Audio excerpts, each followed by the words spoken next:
মনের মাঝে লুকিয়ে রাখা সাজানো ভবিষ্যৎটা যখন হঠাৎ করে নষ্ট হবার পথে হাঁটতে থাকে, চিন্তা ভাবনাগুলো তখন তার সীমানা অতিক্রম করে ফেলে। মুখের মিথ্যা হাসিগুলো তখন ক্লান্ত হয়ে যায়। দিন আর রাতের গতি বোঝার মতো ক্ষমতাটাও মন থেকে হারিয়ে যায়। দু চোখ ভরে দেখা স্বপ্নগুলো নিমিষে বিলুপ্ত হয়ে যায়। চোখের সামনে সব কিছুই স্থির হয়ে যায়। বেঁচে থেকেও নিজেকে মৃত মনে হয়, ঠিক যেন জীবন্ত লাশ। কারো জীবন কখনো পরিকল্পনা মতো চলে না। যখন নিজের জীবনের সমস্যাগুলো নিজের মতো করে সমাধান করা যায় না, যখন তিল তিল করে গড়ে তোলা স্বপ্নটাও আর বেঁচে থাকে না, ঠিক সেই মুহূর্তে নিজের মনটাও আবেগের সমুদ্রে তার অস্তিত্ব হারিয়ে ফেলে। কিন্তু একটা সময় ঠিকই সেই সমুদ্র থেকে নিজেকে উঠে আসতে হয়, একাই উঠে আসতে হয়। সব সময় পাশে আছি বলা মানুষগুলো তখনও পাশে থাকে না। নিজের সমস্যার মোকাবেলা সবসময় নিজেকেই করতে হয়, এবং ভবিষ্যতেও করতে হবে। টাকা কোনো সামান্য বস্তু নয়। আজ যার টাকা আছে তার সব কিছুই আছে। সম্মান কখনো টাকা দিয়ে কেনা যায় না, এই কথাটা শুধুমাত্র বই পুস্তকের ভাষা। যদি জীবনের বাস্তবতা দেখি, তাহলে দেখব মানুষ সম্মান করে ওই ব্যক্তিকে যে ব্যক্তির কাছে টাকা আছে। টাকা দিয়ে কখনো ভালোবাসা কেনা যায় না, এই কথাটা শুধু আবেগের কথা। যদি জীবনের বাস্তবতা দেখি, তাহলে দেখব টাকার কাছে ভালোবাসা মুহূর্তের মধ্যে বিক্রি হয়ে যায়, অথবা হার মেনে যায়। টাকা মানুষকে সব কিছুই দেয়, শুধু দিতে পারে না শান্তি, দিতে পারে না টেনশন মুক্ত শান্তির ঘুম, দিতে পারে না দীর্ঘশ্বাস মুক্ত চিন্তাহীন কিছুটা সময়, দিতে পারে না সত্যিকারের কিছু আপনজন, দিতে পারে না সেই চোখ যে চোখ দিয়ে দেখা যায় মানুষ ব্যক্তিকে নয়, ব্যক্তির টাকাকে ভালোবাসে। দায়িত্ব কি? এই দায়িত্বের ভার মানুষকে কতটা বদলে দেয়। আমি দেখেছি দায়িত্ব কিভাবে মানুষকে বদলে দেয়। আমি দেখেছি দায়িত্ব কিভাবে মানুষের স্বপ্নগুলোকে গলা টিপে হত্যা করে দেয়। আমি দেখেছি কিভাবে দায়িত্ববান মানুষগুলো নিজের স্বপ্নকে বিক্রি করে আপন মানুষগুলোর স্বপ্ন পূরণের সামর্থ্য যোগান দেয়।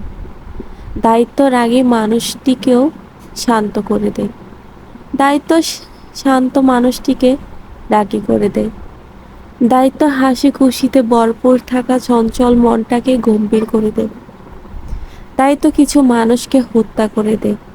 আবার এই দায়িত্ব বোধে কিন্তু কিছু মানুষকে নতুন করে জীবন দেয়। দায়িত্ব নিয়ে বেঁচে থাকা মানুষগুলো জানে তাদের জীবনটা তাদের জন্য নয়, তাদের জীবনটা তাদের ভালোবাসার মানুষদের জন্য, তাদের জীবনটা তাদের পরিবারের জন্য, তাদের জীবনটা অন্যকে খুশি করার জন্য। একমাত্র দায়িত্ববান মানুষগুলোই প্রিয়জনদেরকে ইচ্ছেকে পূরণ করে নিজেকে সুখী মনে করে। দায়িত্ববান মানুষের নিজস্ব কোনো ইচ্ছে নেই, থাকলেও তা পূরণ করার স্বপ্ন জগতে ক্লান্ত হয়ে ঘুমিয়ে পড়ে। এভাবে ধীরে ধীরে স্বপ্ন দেখার ইচ্ছাটা মরে যায়। এটা তোমাদের কেমন সমাজ? যে সমাজের কাছে জীবনের শুরু থেকে সম্মানিত হয়ে আসা মানুষটিকে শুধুমাত্র একটি ভুলের কারণে অপমানিত হতে হয়।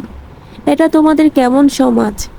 যে সমাজ একজন ব্যক্তির ভালো দিকটার পরিবর্তে খারাপ দিকটাকে বেশি উজ্জ্বল করে তোলে। এটা তোমাদের কেমন সমাজ? যে সমাজ একজনকে উপকার করলে বাকি সবাই সেটাকে নিয়ে ভালো কথা বলার পরিবর্তে যে যার যার মতো করে খারাপ কথা সাজিয়ে লজ্জিত অপমান উপহার দেয়। এটা তোমাদের কেমন সমাজ? যে সমাজে কোনো ব্যক্তি বিপদে পড়লে তার সামনে গিয়ে সবাই তাকে সমবেদনা দেখায়, কিন্তু ঠিকই আড়ালে গিয়ে তাকে নিয়ে সমালোচনা করে। এটা তোমাদের কেমন সমাজ? যে সমাজ একজন ভিখারিকে ভিক্ষা না দিয়ে কাজ করার উপদেশ দেয়, কিন্তু কেউ সেই ভিখারিকে একটা কাজ দেয় না, বরং শুধু উপদেশ দেয়। তারা কি জানে না উপদেশ পেটের খিদা মিটায় না? আমি সম্মান করি ওই ব্যক্তিকে যে ব্যক্তির বিশ্বাস মানুষ বারবার ভেঙে ফেলার পরও ব্যক্তিটি কারো বিশ্বাস নিয়ে খেলা করে না, কারণ সে ব্যক্তি জানে বিশ্বাস ভেঙে যাওয়ার কি যন্ত্রণা। আমি সম্মান করি মধ্যবিত্ত পরিবারের ওই ব্যক্তিকে যে ব্যক্তি তার অভাব অনটনের কাছে হার মেনে যায়, তবুও নিজের সম্মানকে বিক্রি করে না এবং অন্যের দুয়ারে লজ্জার কারণে হাত পাতে না। কারণ মধ্যবিত্তদের কাছে ক্ষুধা আর টাকা চেয়ে সম্মান এবং লজ্জা অনেক দামি। আমি সম্মান করি ওই ব্যক্তিকে যে ব্যক্তি বাধ্য হয়ে হারাম ইনকাম করে কিন্তু 10 জন অভাবী মানুষকে যথেষ্ট দান করে। কারণ হারাম ইনকাম ওই ব্যক্তির মনকে কষ্ট দিল, তার দান করা অর্থগুলো কিছুটা হলেও ব্যক্তিটির মনে শান্তি এনে দেয় এবং সে অভাবী মানুষদের মুখে সোনালি হাসি এনে দেয়। আমি সম্মান করি ওই ব্যক্তিকে যে ব্যক্তি অন্যকে পাপী বলার আগে নিজের পাপগুলোকে স্মরণ করে, অন্যের ভুল ধরার আগে নিজের ভুলগুলোকে স্মরণ করে। পৃথিবীটা কেমন যেন বদলে যাচ্ছে।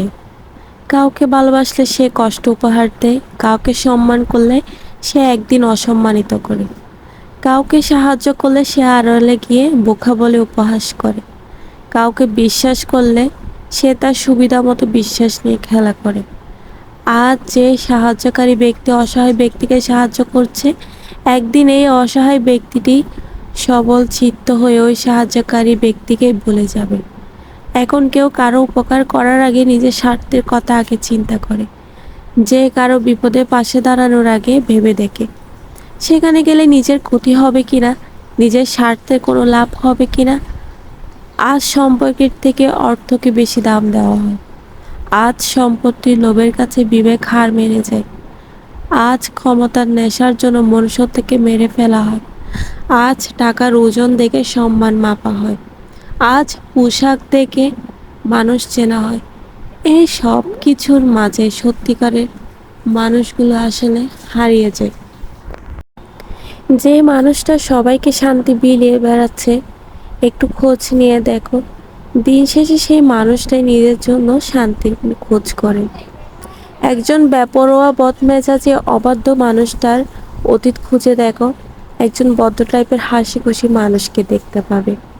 ভাগ্যকে অবিশ্বাস করা মানুষটার বিষয়ে একটু খোঁজ নিয়ে দেখবে, একটা সময় সে ছিল সব থেকে ভাগ্য বিশ্বাসী। কাউকে বিশ্বাস না করা মানুষটার ফেলে আসা দিনগুলো দেখো, সে ছিল একটা সময় বিশ্বাসী মানুষ। যে মানুষটা খুব সহজে মানুষকে বিশ্বাস করত, ভালোবাসাকে দাম না দেওয়া মানুষটার অতীত খুঁজে দেখো,